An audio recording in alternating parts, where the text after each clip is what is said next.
तशद्दुद का शिकार गधा कराची में दम तोड़ गया। शेल्टर होम ने सोशल मीडिया प्लेटफॉर्म पर गधे के दम तोड़ने की पोस्ट शेयर कर दी। वाज़ेह रहे कि कुछ रोज कबल तशद्दुद की वजह से गधे की दोनों टांगें टूट गई थीं। वाक़े में मुलव्विस मुलजिम को गिरफ्तार करके मुकदमा दर्ज कर लिया गया था और गधे को इलाज के लिए कराची के शेल्टर होम मुंतकिल किया गया था। इससे कबल जानवरों के साथ जुल्म और जबर के 2 वाक़यात भी चंद रोज कबल सामने आए थे। एक वाक़या सांगड़ में पेश आया था, जहाँ एक शख्स ने खेतों में दाखिल होने पर ऊँटनी की टांग ही काट दी थी।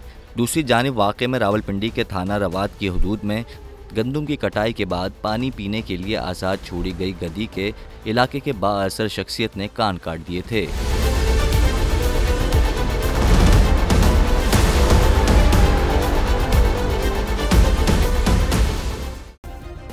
सब्सक्राइब करें और बेल दबाएं ताकि कोई खबर रह न जाए।